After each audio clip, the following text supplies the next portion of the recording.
네, 안녕하세요. 운동원 내과의사 닥터입니다. 자, 제가 인터넷에 워낙 커피에 대해서 잘못된 내용들이 많아서 싹 한번 정리하려고 굉장히 긴 50분짜리 영상을 올린 바가 있는데, 이 영상을 보시고 어떤 커피 박사님께서 닥터님요, 이 영상 잘못된 거 너무 많다, 이런 메일이 왔어요. 그래서 제가 곰곰이 생각해 보니까 이게 제가 인터넷에 잘못되어 있는 걸 바로잡고자 만든 영상인데 거기에 또 잘못된 내용이 있으면 되겠나 싶어가지고 얼른 제가 또 연락을 드리고 박사님을 모셨습니다. 그래서 오늘은 인터넷의 커피에 관해서 잘못되어 있는 영상을 바로잡는 영상이 되겠습니다.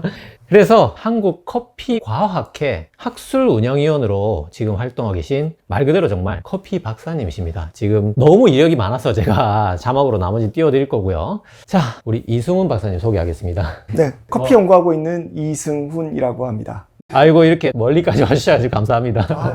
네네. 제가 먼저 약간 해명을 좀 하자면 50분짜리 영상이지 않습니까? 근데 그게 촬영 시간이 3시간이 넘었습니다. 제가 엄청나게 이거를 줄이는 과정에서 설명 안 한 거 아니냐, 아니면 이게 잘못된 내용으로 또 오해가 생기는 부분도 있고 이런 부분이 많았다는 점 살짝 먼저 해명을 하고 지금부터 바로 질문 여쭤보도록 하겠습니다. 첫 번째, 커피의 단백질이 고온에 로스팅하는 과정에서 단백질 변성이 생긴다. 그게 엄청난 발암물질이다. 여기에 대해서 벤조피렌은 대부분 지방이 타서 생기는 물질이고 아크릴아마이드 퓨라는 대부분 탄수화물이 타서 생기는 물질이니까 단백질 변성으로 발암물질이 생기는 건 아니다. 이렇게 했었거든요, 제가. 그런데 또 이제 단백질 변성으로 발암물질이 생기는 건 아니다라는 말만 딱 봤을 때는 이게 오해가 있을 수 있단 말이죠. 네. 단백질 변성으로 발암물질이 생긴다, 생기지 않는다, 어느 정도 맞는 말이다. 대답해 주신다면 어떻게 설명해 주실까요? 네. 답은 제일 마지막. 어느 정도 맞는 말이다. 실제로 단백질 변성이라는 일단 용어 자체부터가 문제가 되고, 실제로 단백질이 이렇게 막 아미노산이 쭉 1차원적으로 배열되어 있는 게 아니고 3차원적으로 엉켜 있거든요. 네네. 이게 풀리는 현상, 그걸 단백질 변성이라고 합니다. 그러니까 이게 과학적인 단백질 변성이 작용하는 건 절대로 아닙니다. 근데 단백질이 성질이 변한다는 의미로 이야기를 하면 가능한 부분은 있다. 그래서 제가 여기도 틀렸다라고 얘기한 게 아니고 말씀을 해주신 영상에서는 맞는데 네네. 이거에 대해서는 오해가 생길 수도 있다라고 메일을 보냈었습니다. 정확하게는 이제 세 줄이야죠, 세 줄이야. 네, 맞습니다. 네네. 그래서 실제로 영상을 풀로 보시면 절대로 이게 잘못됐다라고 얘기를 할 수 있는 사람은 없을 거예요. 그래서 아크릴아마이드 부분에 대해서는 단백질 변성이 어느 정도 작용할 수 있다라고 말씀을 해주셨고요. 네. 그것도 근데 사실 단백질이 개입한다기보다는 그 아미노산 여러 개 중에서도 아스파라긴이라는 하나만 작용을 하거든요. 근데 이 아스파라긴이 단백질 안에 들어있으면 이게 반응성이 너무 떨어져가지고 작용을 잘 못해요. 펩타이드 이하로 쪼개져 있는 상태의 아스파라긴이 당과 만나 있는 상태, 이게 열을 받으면 아크릴아마이드가 생성이 되는 거거든요. 그러니까 정말 엄밀히 말하면 아크릴아마이드조차 단백질이라고 하기는 좀 애매한 부분인 거죠. 진짜 엄밀히 끝까지 따져보면 아니라는 거죠. 그것도. 그래서 분명히 그게 맞는 말이긴 하지만 오해가 있을 수 있다. 왜냐면 아미노산, 펩타이드, 단백질을 엄밀하게 구별하지 않는 사람들이 더 많으니까. 뭐 일반적으로 그냥 단백질로부터 되는 거니까 어쨌든 그렇게까지 복잡하게 설명하면 이게 내용이 호도가 돼버리기 때문에 단백질이 어느 정도 작용한다, 이까지는 맞거든요. 하지만 제가 말하고자 한 거는 인터넷 상에 단백질 변성으로 발암물질이 생긴다는 표현을 그거는 확실히 틀린 말이 맞잖아요. 제가 말한 거는 엄밀히 따지고 들 여지가 있지만 그건 엄밀히 따지고 들 여지도 없는 거잖아요, 사실. 아예 그냥 틀린 말이잖아요. 네네. 그러면 벤조피렌은 대부분 지방이 타서 생기고 그 부분도 이제 지방 정확하게 풀어주시죠. 네네. 그러니까 기본 이게 풀기가 너무 길어져서 정말 지방이 관여는 많이 하긴 하나요? 벤조피렌은? 네, 당연히 관여를 할 수밖에 없는 부분이고요. 그래서 근데 꼭 지방이 타서 생긴다라고 하기도 좀 애매한 부분이 있긴 한데 과학자들이 이렇게 힘듭니다. 과학자들은 그 엄밀한 기준을 세우는 분들이기 때문에 애매모호한 표현을 바로 잡아야 되는 게 직업이거든요. 그렇죠. 그러니까 이게 뭐 지방이 타서 생기는 거야 이러면 어느 정도 맞죠, 사실. 어느 정도 맞지만 그게 맞냐 이렇게 과학자에게 물어보면 이게 쉽게 나오지 않는다는, 그만큼 복잡한 일이고. 하지만 의사는 이제 매개체에 있는 분들입니다. 그 과학과 임상이라고 하죠. 우리 환자들 직접 만나야 되니까 저희는. 그래서 벤조피렌은 사실은 아니지만 탄단지 중에 고르자면 지방이 그 중에서는 좀 더 많이 기여하는 건 맞고. 그래서 조금 더 크게 지질이라고 할 수도 있겠죠. 그래서 근데 벤조피렌이라는 물질은 분명히 로스팅하면서 충분히 생길 수 있다. 그렇지만 그 양이 매우 적다. 심지어 제가 찾아봤던 데이터로 보면 소비자원에서 극단적으로 했던, 그러니까 진짜 심한 양념갈비가 탔을 때 생긴 벤조피렌, 그거에 비교하면 커피를 10만 잔을 마셔봤자 양념갈비 1kg밖에 안 되는 거예요. 네네네. 그러니까 뭐 100g이라고 쳐도 그러니까- 만잔이죠, 만잔. 네, 그러니까 네네. 벤조피렌에 대해서 우리가 과연 신경을 써야 되는 것인가 그런 문제가 있는 거고 그거에 대해서 이제 설명을 해 주셨던 거죠. 그래서 네네. 그런 내용들이 정말 좋아가지고 저도 이제 그 영상을 처음 보다가 이 사람은 뭐 하는 사람이지 하고 보다가 커피에 대해서 내용이 너무 좋은 거예요. 그래가지고 쫙 듣다가 내용이 너무 좋다 보니까 야 네네네. 이거는 고쳐야 되는데 아깝다 이런 부분들이 너무 있어가지고 제가 메일을 보내서 네네. 이렇게 함께 하게 됐습니다. 아, 네. 좋아서 더 좋게 하고 싶다는 뜻이죠. 네, 맞습니다. 이게 정말 이렇게까지 잘 설명을 해주신 분이 없거든요. 완벽하게 활용 점정을 시켜주고 싶다는 네, 거죠. 맞습니다. 네. 저도 엄밀하게 하고 싶습니다. 네. 근데 그런 표현을 쓰고 싶지 않지만 단백질이 타서 발암물질이 생긴다는 영상을 보니 네. 그렇게 치면 벤조피렌은 사실 지방이 더 많이 관여하고 네. 그 말입니다. 이제 아크릴아마이드 필요한 탄수화물 더 많이 관여하는데 오히려 지방이나 탄수화물 타서 엄청난 발암물질이 나온다. 이러면 제가 화가 좀 덜 났을 거예요. 네. 그 말도 맞는 말은 아니지만 네. 근데 단백질 변성 이렇게 딱 들어가니까 그건 더 아닌데 이렇게 네. 된다는 걸 설명했던 네. 거고요. 네. 그러면 커피 암을 걱정해서 마셔도 됩니까? 안 됩니까? 그 부분에 대해서는 제가 확실하게 얘기할 수 있습니다. 네. 왜냐하면 커피의 암에 대해서 걱정을 해야 되는 부분은 커피 속에 있는 물질들이 국제암연구소에서 지정한 발암물질이다라는 게 근거거든요. 네. 그런데 국제암연구소에서는 커피를 발암물질로 분류했던 거를 발암물질이 아니다로 변경을 했습니다. 이게 발암물질인 것 같다라고 집어넣는 것보다 발암물질로 되어 있는 걸 아니다라고 하는데 훨씬 더 많은 연구와 검증이 필요하거든요. 훨씬 더 엄격하게. 그런데 아니다라고 분류를 다시 바꿨습니다. 그러면 커피가 발암물질이라는 근거를 가지고 얘기하시는 모든 분들은 국제암연구소에서 커피가 발암물질이 아니라는 걸 안 믿으려면 여기서 발암물질이라고 했던 걸 안 믿어야죠. 근거가 없어지는 거예요. 그러니까 국제암연구소에서 발암물질을 근거로 커피가 발암물질이라고 하는 얘기는 저는 잘못됐다라고 확실하게 얘기할 수 있습니다. 왜냐하면 같은 단체의 데이터이기 때문에. 네. 옛날에 WHO가 발암물질이라고 했다가 아니라고 했는데 안 했다고 하는 걸 안 믿으려면 했다고 했던 것도 안 믿던지 그렇죠. 예, 이걸 맞습니다. 믿으려면 이것도 믿어야지. 네, 맞습니다. 예, 이게 이 과정 가는 게 훨씬 더 빡센 건데 이렇게 간단하게 정리할 수 있을 것 같습니다. 네. 네네. 네, 우리가 커피 콩이라고 하잖아요. 그러니까 뭐 콩이니까 단백질 변성 이런 게 딱 떠오르는 겁니다. 영어로도 사실 커피 빈이라고 하잖아요. 네, 맞습니다. 예, 그래서 콩과인가라는 좀 생각이 들 수 있겠지만 저도 그 영상에서 커피콩이라는 표현을 굉장히 많이 썼습니다. 근데 제가 정말 진짜 몰라서 커피콩이라고 한 게 아니고 많은 부분이 잘린 겁니다. 그런 것들이 다 편집된 50분짜리 영상에 나간 거였고 정확하게는 커피는 생물학적으로 치자나무에 가까운 꼭두선잎과 식물이고 열매도 콩처럼 생기는 그런 열매가 아니라 핵과라고 해서 체리처럼 생기는 과일에 체리랑 무슨 생물학적으로 연결돼 있다는 게 아니라 그 과일이 생성되는 원리가 핵과라는 체리와 유사한 그런 열매이기 때문에 오히려 이제 외국에서도 실제로 커피 체리라고 또 많이 부르더라고요. 네. 예, 그래서 커피 체리라고 여러분들 이해를 하시면 물론 이제 단백질 그 식물치고는 좀 많은 편이긴 하지만 그래도 이제 진짜 콩은 아니라는 거죠. 요거에 대해서 좀 설명해 주실 부분 있을까요? 네. 기본적으로 우리가 커피콩이라고 얘기하는 건 문제가 없으니까 그냥 이거는 이미 이제 일반 명사처럼 그렇죠. 자리를 잡아버렸으니까 생물학, 문학이 실제로 체리랑도 이게 다릅니다. 그러니까 그렇죠. 이게 어떻게 되냐면 기본적으로 식물이 속시식물 중에서도 이게 뭐 진성 쌍떡잎 식물 네. 그 잎이 두 개로 나오는 요거까지는 콩이랑 커피랑 일치를 합니다. 근데 사실 이제 그거는 뭐 인간하고 거의 물고기 정도 네. 묶이는 거 아닙니까? 거의 그렇죠. 너무 네. 다 쌍둥이 식물이죠, 네, 사실. 이 쌍떡잎 식물 안에 네. 이제 17만 5천 종이 있거든요. 그 정도 거리라는 거죠. 여기서 어떻게 나누냐면 제일 큰 게 장미냐 국화냐로 나눠지거든요. 네네네. 우리가 알고 있는 대부분의 열매들 있잖아요. 콩을 포함해서 뭐 사과, 배 다 장미입니다. 근데 커피는 국화예요. 그래서 진짜 다르네. 이렇게 나뉘는데 네네. 이 국화에 속하는 게 어떤 게 있냐면 베리류가 있습니다. 블루베리나 크랜베리나 이런 네네. 베리들이 다 국화입니다. 네. 근데 또 정작 체리는 장미예요. 그러다 보니까 커피 체리가 아니고 사실은 커피 베리라고 하는 게 조금 더 맞지 않나. 네네. 근데 이거는 이미 일반 명사가 돼버렸어요. 그렇죠. 왜냐면 커피- 체리처럼 생겼으니까. 커피 빈도 바꾸는데 한참 걸렸는데 네. 그 체리를 또 베리로 바꾸려면 굳이 네네. 커피 빈도 바꿀 필요 없고 커피 체리도 바꿀 필요 없고 우리는 커피 네네. 콩이라고 해도 되고 네네. 다만 그게 과학적인 용어가 아니라는 것만 이해하고 아, 들어간다면 전혀 문제가 될 건 없을 것 같습니다. 그 커피 콩도 그런 표현이다. 콩 전이 아니고 체리까지도 비유적인 표현이다. 자, 다음 질문. 제가 이번 50분짜리 영상에서는 콜레스테롤 측면에서 콜드브루가 좋은 면도 있겠지만 아무래도 이게 카페인이 너무 많다. 일반 커피보다 거의 2배에 달한다. 그런 내용이 이제 포함되어 있었는데, 거기에 대해서 카페인 용량이 콜드브루가 많고 적고 그렇게 설명할 수 있는 게 아니다. 네. 이런 말씀을 해주셔서 네. 그거 설명 좀 부탁드립니다.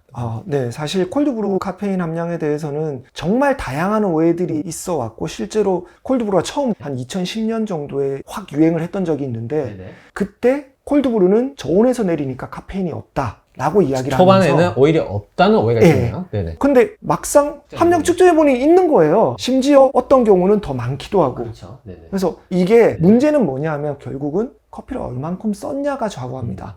그러니까 처음 논리는 그거였어. 이 카페인이라는 물질이 온도에 따라서 물에 대한 용해도가 매우 심하게 차이 나는 물질이다 라는 게 근거였고요. 그래서 온도가 내려가면 카페인이 적게 나온다라는 이야기를 했던 거죠. 그런데 이게 아니다라고 밝혀지니까 지금 이야기하는 거, 저온에서는 카페인이 적게 추출되는 게 맞는데 시간을 너무 오래 써서 카페인이 똑같이 추출된다, 혹은 더 많이 추출될 수도 있다라고 이야기를 합니다.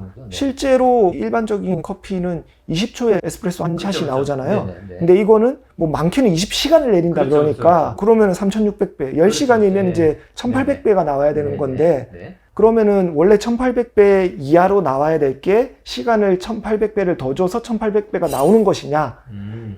근데 제가 진짜 몰라서 그런 건데, 네. 뭐, 예를 들어서 1800, 뭐, 그까지는 아니어도, 뭐, 한 10분 정도 내렸다. 그럼 커피 맛이 납니까? 네.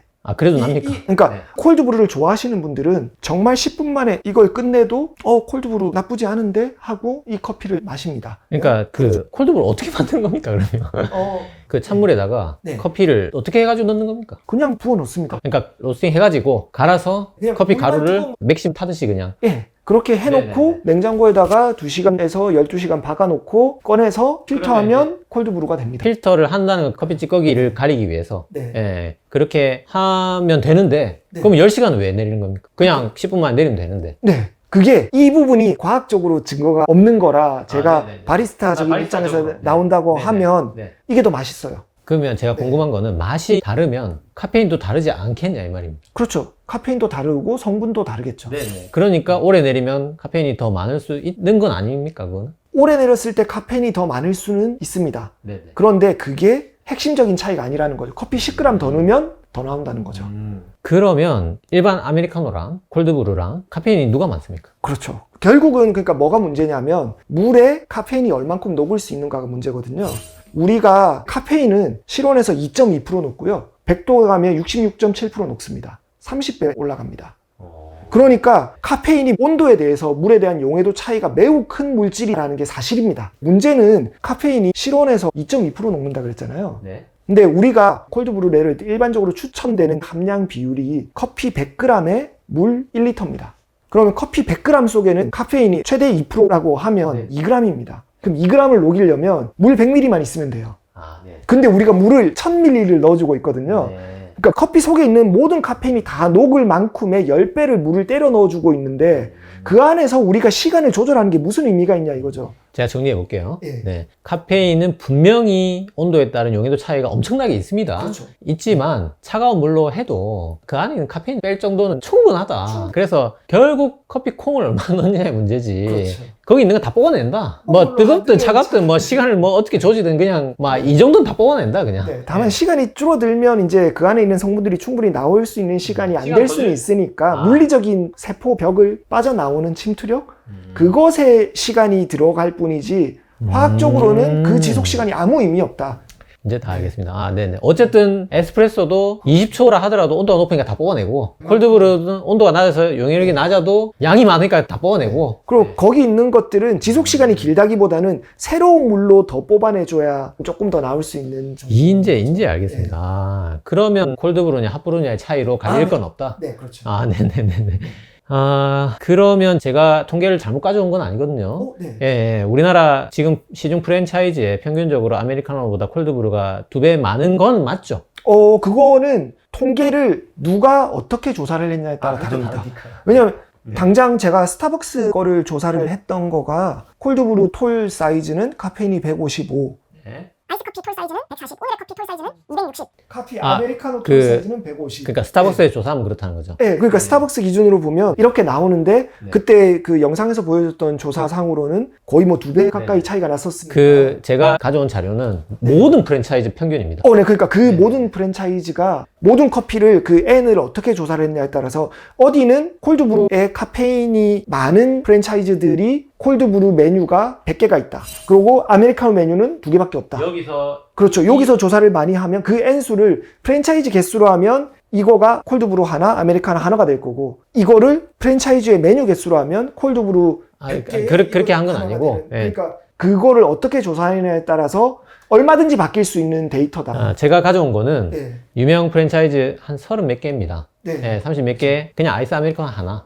네. 콜드브루 하나, 그렇죠. 끝입니다, 그냥. 네. 예, 그렇게 해서 평균 낸 거고. 네. 그러니까 그게 그 평균인 상태에서는 그 데이터는 맞는 거죠. 네. 데이터가 잘못될 일도 있긴 하지만 네. 웬만하면 그럴 일은 없으니까. 네. 너무 많은 가정을 안 하셔도 됩니다. 네네. 아, 실제로 데이터가 네네. 잘못되고 있는 걸 너무 많이 봐가지고. 아, 그거 맞죠. 그거 맞는데. 네네. 그게 제가 네. 그 시청자 여러분들하고 이승훈 박사님께 좀 드리고 싶은 말씀은 네. 제가 성격이 딱 이랬어요. 아, 네. 제가 칼같이 진짜 정말 극티, 정말 진짜 하나도 이게 가정의 가정 다 설명해야 되고 모든 조건 네.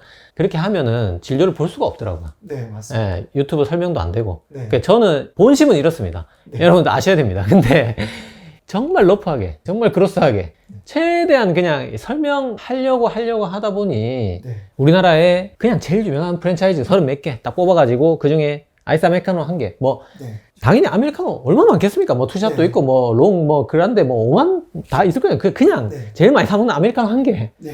어떻게 복잡하게 다 하겠습니까? 콜드브루 한 개. 네. 해에서 나온 평균을 말씀드린 거고 당연히 스타벅스 가서 투샷 받으면 그게 더 많죠. 네. 그건 뭐 압도적인 차이죠. 그거는 뭐 네. 그건 모든 그냥 평균을 다 무시하는 변수지만 일반적으로 네. 했을 때 우리나라에는 콜드브루가 200ml 정도 나오긴 했어요. 예, 우리나라 평균의 데이터 그런 많은 가정을 다 빼고 설명했던 거고 예, 그런 많은 가정이 있을 때의 데이터입니다. 하지만 일반적으로는 그냥 커피가 들어가는 양이 중요하지 네. 에스프레소냐 콜드브루냐 이걸로 카페인이 갈릴 일은 거의 없다. 네. 예, 그게 최종적인 결론이 되겠네요. 네. 그렇게 좀 정리를 네. 네. 네네. 네. 그렇게 정리를 일단은 할 수 있겠습니다. 네. 일단입니까 네. 이것도? 그래서 그 다음 질문을 드리면서 그 얘기를 조금 더 해보도록 할게요, 그러면. 네네. 우리가 첨가한 프림이나 이런 거 빼고, 그냥 맑아 보이는 이 커피 안에도 커피 콩이 기본적으로 가지고 있는 카페솔이라는 식물이 자기를 방어하기 위해서 만든 카페인 같은 거죠, 사실. 네. 디테르펜이라고 하는 그 물질이 우리의 콜레스테롤을 올릴 수 있다. 그래서 제가 조사를 해보니 에스프레소 5잔을 마셔도 네. 그게 LDL 콜레스테롤 20 정도 올리는 거에 그치기 때문에 우리같이 아메리카노 한두 잔 정도 마시는 사람은 5 정도 오른다, 평균적으로. 이렇게 말씀을 드렸던 건데 박사님이 보시기에는 에스프레소하고 아메리카노 좀 다르게 들릴 수도 있다, 듣는 사람에 따라서. 네. 라는 지적을 해주셔서 네. 거기에 대해서 이제 제가 설명을 좀 듣고자 합니다. 네. 아, 네. 일단은 원래는 같은 거 맞죠? 네. 그것도 이제 설명이 아, 필요할 그렇죠. 수 있으니까 네. 에스프레소는 이렇게 물을 탄 게 아니라 네. 완전히 한약처럼 원액. 그냥 원액이죠, 정말. 그냥 에스프레소 원액에다가 물을 탄 게 아메리카노입니다. 그렇죠. 네. 그런데 사실 그 부분 지적은 이제 에스프레소랑 아메리카노를 또 다르게 보는 데이터들이 실제로 많거든요. 아, 네. 그래서 제가 아메리카노의 카페인 함량에 대해서 어떻게 조사를 하느냐에 따라 매우 다르다라고 이야기를 했던 이유도 기본적으로 스타벅스 기준으로 보면 숏에는 원샷이 들어가고 네. 톨에는 투샷이 들어가고 아. 그란테에는 3샷, 벤티에는 4샷이 들어가요. 근데 총량은 그 1대 2대 3대 4로 가지 않아요. 그래서 스타벅스 기준으로 했을 때 100ml당 카페인 함량을 놓으면 숏에서는 31mg, 근데 톨에서는 42mg이 되고요. 아, 네. 100ml당. 그리고 벤티에서는 50mg이 나옵니다. 그러면은 1회 제공량을 200ml로 잡았을 때 아, 네네네. 이 매장에선 숏을 받아오면 1회 제공량이 60인 거예요. 카페인이. 근데 벤티를 받아와가지고 여기를 재면 1회 제공량당 100ml인 거예요. 똑같은 가게에서. 네네네. 그래서 이게 고형분 함량과 전체 함량을 동시에 조사를 하고 논문을 쓰지 않거든요. 그러면 정리해 볼게요. 에스프레소로 치면은 네. 숏은 에스프레소 1개, 네. 톨은 2개, 네. 그란데 3개, 네. 벤티 시키면 그거는 4잔 먹는 건데 네. 벤티는 4잔 넣었으면 물을 4컵을 넣어야 되는데 네. 그만큼은 안 넣는다. 그렇죠. 그러니까 진하다. 네. 벤티가. 그러니까 우리가 학술적 논문 쓰고 하려면 또 일회 제공량 이런 그렇죠. 기준을 삼아야 될 수밖에 없으니까 그러죠. 그러니까 저는 궁금했던 게 네. 물을 타는 과정에서 뭐가 바뀌나 해서 그러니까 전혀 네. 바뀌는 게 없습니다. 네, 그래서 네, 네, 네. 에스프레소와 아메리카노는 기본적으로 그 안에 들어있는 성분의 총 함량은 똑같아야 됩니다. 네. 그래서 그게 바뀔 수가 없는데 논문을 보면 다 달라요. 자, 정리하겠습니다. 에스프레소에 물 탄 게 아메리카노입니다. 에스프레소랑 아메리카노는 똑같다는 뜻으로 제가 영상에 설명한 겁니다. 그냥 똑같다는 걸 다들 아실 거라 생각하고 예, 그건 당연히 에스프레소 아메리카노를 다르게 생각하지는 않을 거라 생각하고 제가 했던 거였는데 그거를 당연히 모르는 분도 있죠. 당연히 그거는 다 아실 거라고 생각하는 건 제 오만한 생각일 수 있는 거고요. 예, 당연히 모를 수 있습니다. 그래서 다른 거 아니냐고 생각하시는 분들을 위해서 이제 이 설명을 다 하는 건데 기본적으로 같은 건 맞습니다. 물 탄다고 뭐가 조성이 바뀌거나 하지는 않습니다. 근데 당연히 이제 물을 묽게 타냐 진하게 타냐 네. 그런 차이가 있을 수 있다는 거죠. 그러니까 내가 오늘 커피를 이만큼 마셨어 이렇게 잴 건 아니라는 겁니다. 아메리카노는 네. 그냥 이 안에 원샷이 들어있냐 투샷이 들어있냐 에스프레소 몇 샷이 들어갔느냐를 가지고 카페인이 많은지 네. 카페스톨이 많은지 네. 그걸 따지라는 겁니다. 네. 네, 그 말이죠. 네, 맞습니다. 네, 그리고 그것도, 네. 논문을 너무 믿지 말라. 왜냐하면 논문은 그걸 네. 보지 않아요. 심지어 제가 이 스타벅스만 기준으로 봤을 때도 60%가 차이가 나지 않습니까? 그러니까 이게 제가 임상 논문도 쓰고 네. 임상 논문을 정말 많이 읽고 또 여러분들께 소개해주는 입장으로서 제가 감히 커피 박사님께 좀 조언을 하자면 논문은 정확하게 이를 데 없습니다. 네. 무슨 말이냐면 예를 들어서 음주량에 따른 간암 발생률 근데 그 조사를 어떻게 하느냐 어제 몇 잔 드셨어요? 2잔? 이렇게 체크하는 겁니다. 무슨 말인지 아시겠죠? 이거를 혈중 알코올 농도를 재고 이렇게 하는 건 아니고 그렇게 할 수도 없고 네. 술자리 가서 술 몇 잔 먹었는지 잴 수도 없는 거고 네. 그러니까 커피를 엄밀하게 원샷 들어갔냐 투샷 들어갔느냐 이렇게 해서 논문들이 심혈관 데이터가 나오고 콜레스테롤 데이터가 나오면 제일 좋겠죠. 근데 그렇게 할 수가 없습니다. 네. 현실적인 한계에 네. 따라서 1회 제공량을 기준으로 보통 한 잔 먹었냐 두 잔 먹었냐 논문에서 이렇게 측정합니다. 그렇게 측정하니까 아주 엄밀한 건 아니라는 걸 아시라는 뜻이죠. 네, 네네네. 맞습니다. 하지만 그렇게 질 수밖에 없다는 거. 네. 그래서 그 많은 과정을 논문에서도 다 설명합니다. 제가 그걸 다 설명 못 드리는 것 뿐이지. 근데 카페스톨 예를 들어서 커피 원샷 들어갔냐 투샷 들어갔냐 그거 당연히 비례하겠죠. 그거 아니고 그냥 1회 제공량으로 해도 카페솔 커피 섭취량에 따라서 LDL 콜레스테롤이 올라가는 건 맞습니다. 그거는 그렇게 정확하게 조사해도 나오긴 해요. 네. 예, 그래서 이거는 부정할 수 없는 거기 때문에 우리가 제일 좋은 거는 필터 걸러서 마시면 제일 좋고요. 네. 예, 그게 안 된다면 내가 좀 더 정확하게 그래도 엄밀하게 따지고 싶다면은 오늘 시킨 커피에 에스프레소가 몇 샷 들어갔냐 요 정도만 따지면 꽤 정확하게 내 카페스톨 함량을 파악할 수 있다는 거. 요 정도까지 해주면 더 좋다는 거. 그렇게 정리할 수 있을 것 같습니다. 네. 자, 요거는 우리 박사님 아니고 안과 전문의 선생님께서 제 영상에 댓글로 다루셨어요. 제가 이 눈 떨리는 거 이거 카페인하고 관련 있다는 말이 많지만 사실은 관련이 없다는 논문이 더 많다 이러면서 50분짜리 영상에서 제가 설명을 쫙 했었거든요. 거기에 안과 전문의 선생님께서 눈 떨리는 게 닥터님요 네가 생각하는 것처럼 그렇게 단순하지 않다. 이것도 두 종류가 있고 보통 안검경련이라는 게 있고 또 근파동이라는 게 있다고 합니다. 근데 안검경련은 닥터인연 너가 말한 대로 카페인 상관없거나 오히려 역상관관계가 맞는데 실제로 눈 떨리는 거는 근파동이 더 많고 이 근파동은 우리가 생각하는 것처럼 카페인이 관련이 있을 수 있다고 합니다. 그래서 실제로 환자분이 안과에 왔을 때 근파동으로 진단되면 카페인을 제한하도록 한다고 합니다. 카페인 때문에 눈이 떨릴 수 있습니다, 여러분. 네네. 요거는 제가 바로 잡도록 하겠습니다. 거의 다 왔는데 이제 커피가 제가 우리나라가 405잔 마셔서 세계 2위고 프랑스가 거의 1.5배 더 마셔서 세계 1위다 이런 얘기를 했는데 그거 아니다 닥터님요 라고 사실은 여기서 좀 제일 저한테 연락 주신 결정의 계기가 아닌가 싶은데 네. 그 통계가 잘못됐다고 합니다, 여러분.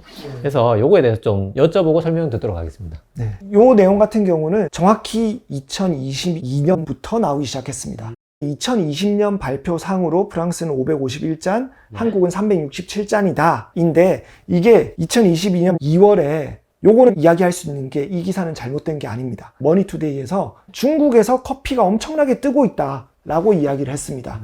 근데 거기서 기사를 쓰려고 하는데 다른 나라랑 비교를 해야 되잖아요. 근데 모든 나라랑 비교를 할 수는 없고 우리가 잘 아는 한국, 프랑스, 미국, 일본, 중국 전 세계 평균 6개죠. 그래서 이 그래프를 딱 박아놨어요. 그리고 기사에는 이렇고 중국이 시장이 엄청나게 클 것이다 라는 식으로 이야기를 하고 있어요. 근데 이 그래프상으로 보면 프랑스 1등, 한국 2등이잖아요. 6개국 중에 네. 프랑스 1등, 한국 2등. 그러니까 거의 네. 어떤 느낌이냐면 브라질, 한국, 중국, 뭐 사우디 이렇게 해놓고 피파 랭킹 한국이 세계 2위다 하고 있는 거예요. 근데 이걸 본 것 같아요. 이걸 보고 어떤 기자분이 프랑스 1위, 한국 2위네? 요걸로 한국은 커피 공화국이다 하면서 기사를 쓴 거예요. 근데 그 기사를 보고 그 다음부터는 그냥 한국 세계 2위라는 걸 모두가 돌려 쓰고 있는 거예요. 실제로 이게 보면 한국이 제가 처음 커피를 공부할 때 50위권대였고 프랑스가 20위권 정도였거든요. 네. 근데 프랑스는 이미 20위 정도 하고 있던 국가가 세계 1위가 될 정도인데 그 나라의 커피 발전에 대해서 우리가 잘 들어본 게 없다? 사실 말이 안 되는 거거든요. 지금 현재 1위는 항상 북유럽 국가들입니다.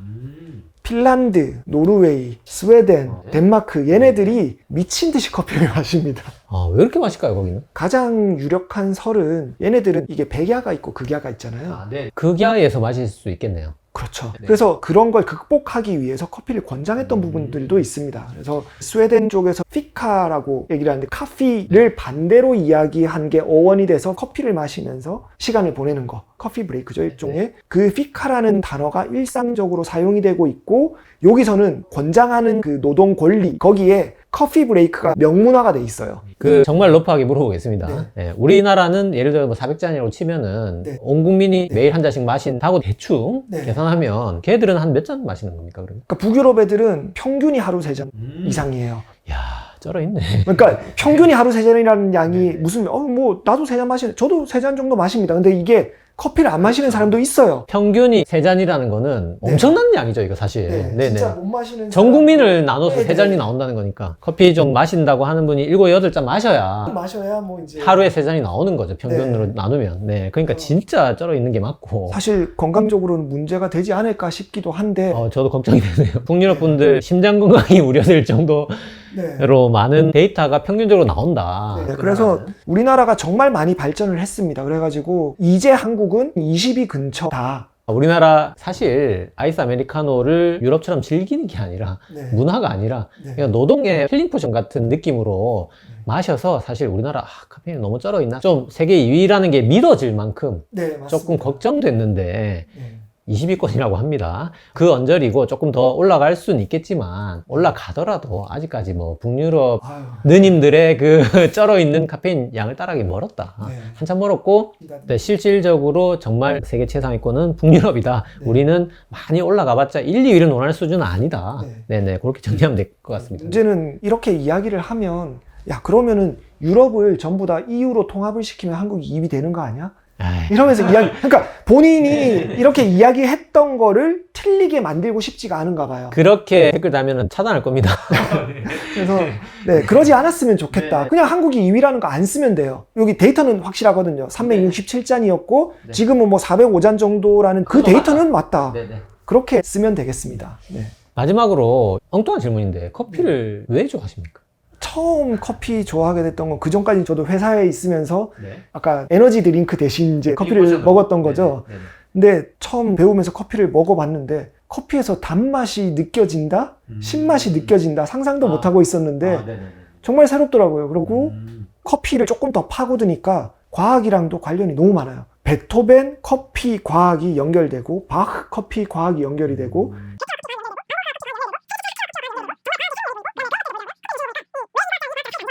이것도 보이고 제가 네. 박사님과 1시간 정도 대화를 좀 나누다 보니까 네. 솔직히 커피를 왜 좋아하는지는 모르겠어요.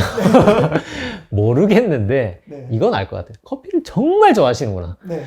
이건 제가 확실히 알 것 같습니다. 이 정도로 어떻게 보면 커피에 내 인생을 태우고 있는 분이란 좀 느낌이 들고 잘 다니던 회사 때려치고 간 거니까 그 정도 열정을 좀 느낄 수 있었고 진짜 제가 방송 아니어도 커피 모르는 거 있으면 좀 여쭤보고 네, 정말 물어봐 주시면 혹시 그 중에서 제가 이거는 연구해 볼 만한데 하고 제 나중에 프로젝트가 될 수도 있는 네네네. 부분이거든요. 그래서 항상 물어봐 주시면 제가 오히려 아이디어를 감사하죠. 줄 수도 있는 거고. 네, 맞습니다. 네네네. 예, 그렇게 훈훈하게 오늘 좀 마무리 하도록 하고, 자, 커피에 제가 50분으로 다루지 못한 또는 그 50분에서 오해가 발생한 그런 것들 좀 바로잡고자 오늘 길게 커피 박사님까지 모셔서 정말 진짜 디테일한 세밀한 부분까지 쭉 다 설명을 드렸고, 다음에 또 커피 박사님 모실 수 있는 기회를 기대해 보도록 하고 오늘 영상 모두 마치도록 하겠습니다. 고맙습니다.